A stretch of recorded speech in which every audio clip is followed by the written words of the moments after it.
Shalom, salam sejahtera, jemaat GSKI Betani dimanapun Bapak, Ibu, dan Saudara mendengarkan program Masih Ada Tuhan.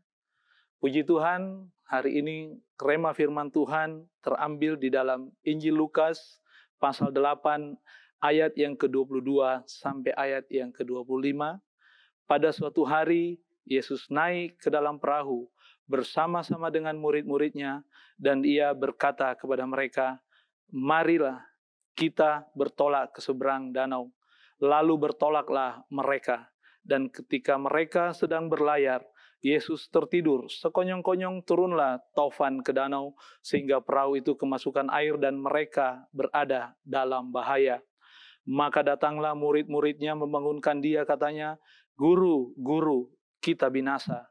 Ia pun bangun lalu menghardik angin itu dan air yang mengamuk itu.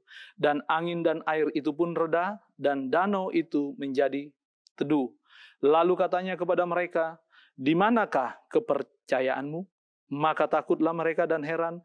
Lalu berkata seorang kepada yang lain, "Siapakah gerangan orang ini sehingga ia memberi perintah kepada angin dan air dan mereka taat kepadanya?" Bapak, Ibu yang dikasihi Tuhan, perikop firman Tuhan ini mengajarkan kepada kita sebagai orang percaya bahwa walaupun Yesus ada di dalam kehidupan kita, walaupun kita sudah taat mengikuti setiap perintah Tuhan, dan kita berjalan bersama-sama dengan Tuhan, tidak otomatis akan membuat hidup kita terbebas dari yang namanya bahaya.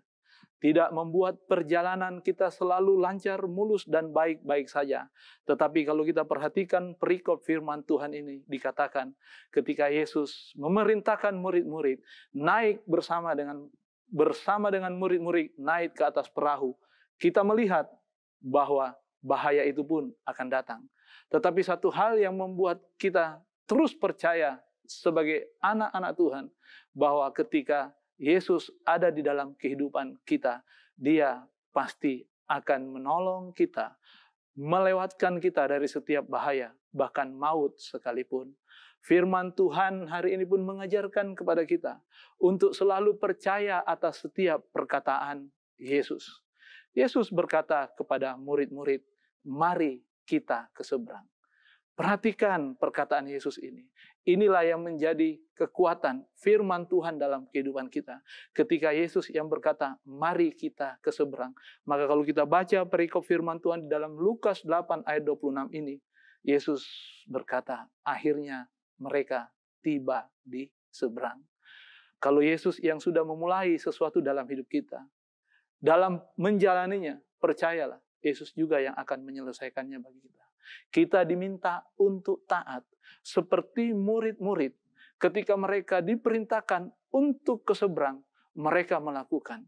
Tetapi ketaatan kita tidak cukup kalau kita tidak percaya kepada siapa kita mempercayakan hidup kita. Kepada siapa kita mempercayakan untuk kehidupan kita dipimpin, dibawa kepada kemenangan. Yesus Kristus Tuhan kita, Dia sudah membuktikan menang atas maut ketika Dia rela memberikan dirinya disalib bagi dosa-dosa manusia. Dia tidak mati. 3 hari kemudian Yesus bangkit. Hari ini Bapak Ibu yang dikasihi Tuhan, apa yang membuat hidup kita ada di dalam keadaan berbahaya, ada di dalam keadaan takut, sehingga mungkin hari ini pun kita datang berseru seperti murid-murid, "Guru, guru, kita binasa." Tidak, kita tidak akan binasa bila kita mempercayakan hidup kita sepenuhnya kepada Yesus. Dia sendiri yang akan menghardik setiap badai topan yang datang menghantam bahtera kehidupan kita. Lukas Ulangan 31 saya akan baca bagi Bapak Ibu.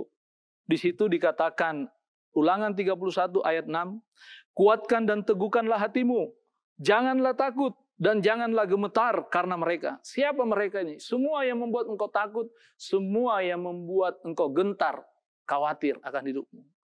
Firman Tuhan berkata, "Sebab Tuhan Allahmu, Dialah yang berjalan menyertai engkau. Ia tidak akan membiarkan engkau dan tidak akan meninggalkan engkau." Ayat yang ke-8 Ulangan 31. Sebab Tuhan, Dia sendiri yang akan berjalan di depanmu. Dia sendiri yang akan menyertai engkau. Dia tidak akan membiarkan engkau dan tidak akan meninggalkan engkau. Janganlah takut dan janganlah patah hati. Bapak Ibu yang dikasihi Tuhan, berjalan bersama Yesus, maka Dia sendiri yang akan berperang bagi kita. Biarlah hidup kita kembali dikuatkan melalui kebenaran firman Tuhan. Tetap setia, tetap percaya, serahkan hidupmu di bawah kendali kuasa Yesus Kristus. Tuhan Yesus memberkati kita, sampai bertemu. Haleluya. Amin.